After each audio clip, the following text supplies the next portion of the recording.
Y Agustín Laje de nuevo en la ciudad de Medellín, en Colombia, visitándonos. Hace algún tiempo tuvimos el honor de tenerlo en Nos Cogió la Noche con un grupo de jóvenes, hablando de todo ese conocimiento que él tiene. Y anda por aquí lanzando su nuevo libro y hablando de muchas cosas que se vienen desde Argentina, cómo cambia un país de un modelo a otro y cómo cambia radicalmente. Agustín Laje, bienvenido, ¿cómo estás? Muchas gracias, es un gusto estar de nuevo hablando contigo. Muchísimas gracias. Bueno, Agustín, ¿qué libro? Bueno, el libro se titula Globalismo, Ingeniería Social y Control Total en el siglo XXI. Salió en octubre del año pasado y bueno, estamos haciendo la gira anual por Colombia, que suele ser de mis giras favoritas por el nivel de politización que hay en este país. Para un politólogo llegar a un país con una cultura muy politizada, de gente que le gusta hablar de política, que discute de política, bueno, resulta sumamente atractivo. Así que voy a estar aquí en Medellín dando una conferencia, Santa Marta y también en la Filbo. Bueno, Andrea, para que entendamos, en español el título de tu libro. Bueno, globalismo, ok, está muy bien. Globalismo es un fenómeno político de nuestro siglo que está muy poco estudiado, pero yo siempre trato de anticiparme a los temas. Así como cuando lancé el libro negro de la Nueva Izquierda, nadie estaba hablando ni de ideología de género, ni de feminismo, ni de aborto, y en soledad lancé ese libro y después anticipó algo que vino, y por eso se convirtió en un boom internacional. De la misma forma, publiqué La Batalla Cultural, que fue un libro con el cual con vos hablamos en su momento, y ese libro planteó una estrategia que fue, en definitiva, parte de la cual llevó a Milei al poder, en el sentido de que Milei avanzó con batallas culturales. Después escribí Generación Idiota, que habló sobre el wokeismo, cuando nadie hablaba del wokeismo. Bueno, ahora globalismo.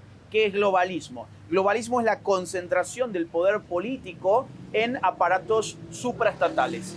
El poder político desde el siglo XVI se concentra en el aparato del Estado moderno. El Estado moderno es una criatura que tiene su tiempo. ¿Su tiempo cuál es? Bueno, más o menos entre el siglo XVI y el siglo XXI ha existido el Estado moderno. Pero en nuestro siglo XXI ese poder empieza a redistribuirse en favor de organismos internacionales que empiezan a ejercer lo que ellos llaman gobernanza global.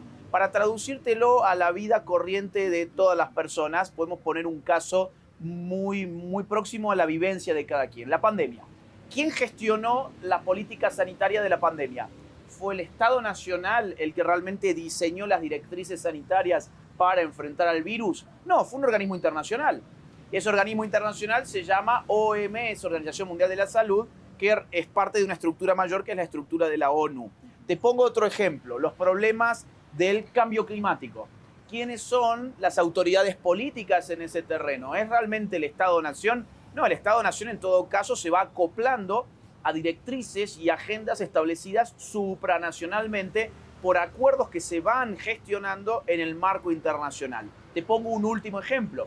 El combate contra las fake news, la desinformación en Internet y los discursos de odio. ¿Quién está empujando esa agenda de control de redes sociales? ¿Es el Estado-Nación? No, el Estado-Nación está receptando la presión de organismos internacionales que le piden a los estados más control sobre la libertad de expresión de sus ciudadanos. Y así podemos brindar un montón de ejemplos en muchas otras áreas. Es más, por ejemplo, el aborto fue una exigencia de organismos internacionales. Y si yo como país no me monto en eso, ellos me sancionan. Vas a tener voy a tener problemas. Entonces me dominan y nos están uniformando a todos. Exactamente, te puedo poner un montón de ejemplos. Sí. Vamos a ver, Guatemala. Guatemala ha sido declarada país violador de los derechos humanos por la CIDH, que es un organismo internacional de OEA, Comisión Interamericana de Derechos Humanos. Son 7 comisionados internacionales que tienen el poder de decir qué país en la región viola los derechos humanos. Y como Guatemala no avanzaba con políticas de ideología de género, ni avanzaba con políticas feministas, ni avanzaba con políticas abortistas, Guatemala quedó encasillado como país violador de los derechos humanos. Y vos me dirás, ¿y qué significa en la práctica eso? Bueno, que las grandes empresas no van a poder ir a invertir en tu país porque van a cuidar su imagen y no quieren quedar pegadas a una propaganda que sugiere que en esos países se violentan los derechos humanos. Te pongo otro ejemplo, argentino. Javier Milei, quien está buscando inversiones externas en un país que se está abriendo al mundo, que está bajando sus impuestos, que está desregulando la economía, que está apostando por el libre mercado y que está saneando un desastre económico heredado, pues podría ser terriblemente afectado por este mismo organismo que hasta hace que todos los días intenta colocar a Argentina también como país que viola los derechos humanos. ¿Por qué? Porque no se le permite a la izquierda cortar la calle y coartar las libertades individuales del resto de los ciudadanos. Cuando la izquierda quiere cortar la calle, el gobierno manda a la policía a echar gas pimienta. Es decir, un arma no letal, un arma que no mata a nadie, un arma muy razonable para garantizar el orden público. Y sin embargo, la CIDH ha intentado ya varias veces colocar a Argentina como país violador de los derechos humanos por usar gas pimienta contra los delincuentes de izquierdas que quieren coartar las libertades de los ciudadanos. Entonces, como verás, el poder que tienen estos organismos, que no son organismos democráticamente elegidos, que no tienen ningún tipo de control por parte de la ciudadanía, sin embargo, su poder es inmenso y es cada vez mayor. Agustín, en un primer momento se nos explicó o se nos vendió o se nos manifestó que el surgimiento de esos organismos internacionales era como la Liga de los Superamigos y que se habían creado porque era el acuerdo de las potencias para que nos controlemos y entendamos. ¿Desde ese inicio tuvo algo perverso o en qué momento hace usted la lectura de que tuvo algo perverso en eso y buscó lo que hoy estamos viendo? Tu pregunta es sumamente importante porque en realidad lo que pasó con esa estructura política internacional es lo mismo que pasó con el Estado Nacional. El Estado Nacional apareció exactamente para lo mismo, o sea, para garantizar la paz y la seguridad. La primera función del Estado moderno es controlar que la gente no se mate. Es decir, instituir un poder de policía, un sistema jurídico que haga respetar la vida, la propiedad y la libertad del resto de las personas. Por eso, el Estado moderno aparece bajo esas demandas. Los organismos internacionales, los contemporáneos al menos, aparecen bajo la misma idea en el formato Naciones Unidas en 1945, después de la Segunda Guerra Mundial. ¿Qué es lo que te promete Naciones Unidas en su cuna? Artículo número 1 de su Carta Constitutiva. Garantizar la paz y la seguridad en el mundo.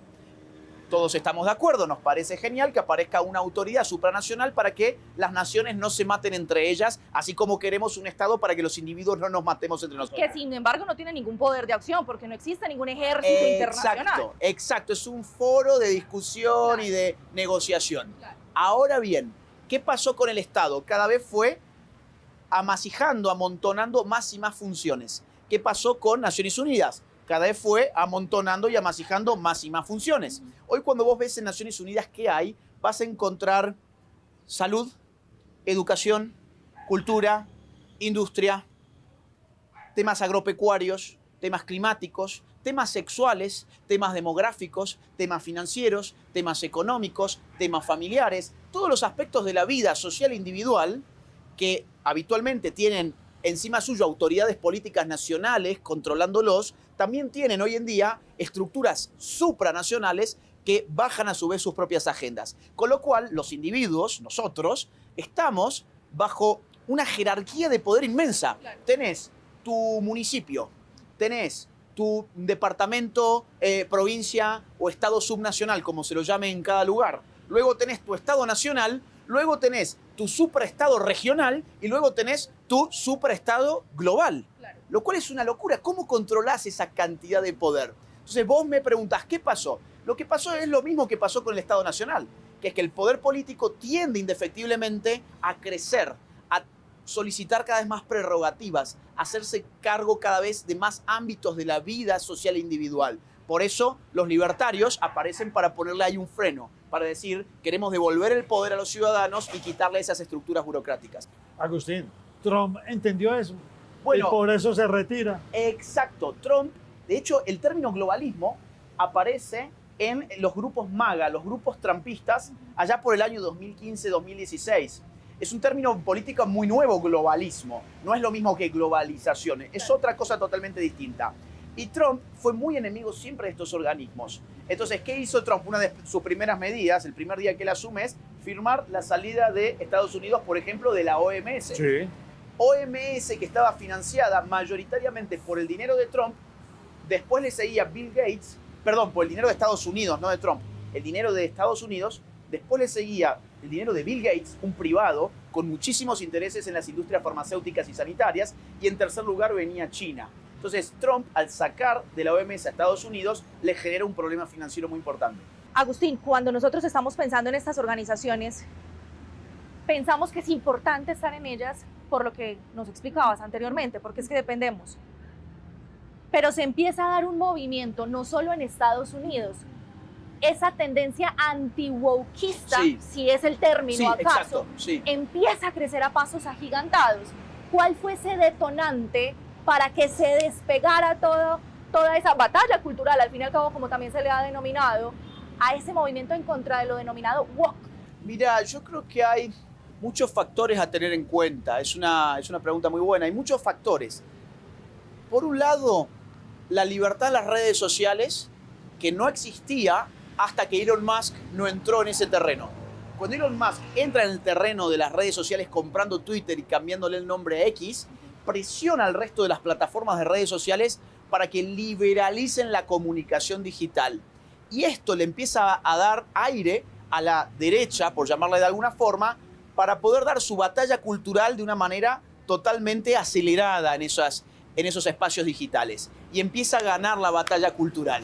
Empieza a ganar la batalla cultural en algo tan importante como las redes sociales. El otro gran fenómeno tiene que ver con el fracaso del modelo de mercado de los sectores woke. Los sectores woke quisieron imponer por medio de la fuerza, por algo llamado criterios ESG, que se impusieron desde los sectores financieros como BlackRock, Vanguard, Bloomberg y muchos otros más, impusieron la idea de que las empresas debían adoptar la ideología woke y vender productos bajo esa lógica. Pero el mercado les dio la espalda. Por ejemplo, la marca de cerveza Bud Light, que era la número 1 en Estados Unidos, cae en el ranking después de meter a un travesti a promocionar la marca de cervezas. O por ejemplo, la marca de venta por departamentos Target fracasa estrepitosamente cuando coloca una sección de ropa interior para niños trans. El mercado le da la espalda. Por ejemplo, Disney. Disney no pega una desde hace rato. Desde hace rato que Disney no tiene un éxito porque está insistiendo con lo woke y el mercado le ha dado la espalda. Entonces el segundo punto es el propio mercado no ha comprado lo woke. Y políticamente hablando, han habido en nuestra región 3 puntos de inflexión. La victoria de Milei a finales del 2023, que generan un quiebre a la hegemonía del socialismo del siglo XXI que venía de forma imparable desde el año 2019 en adelante.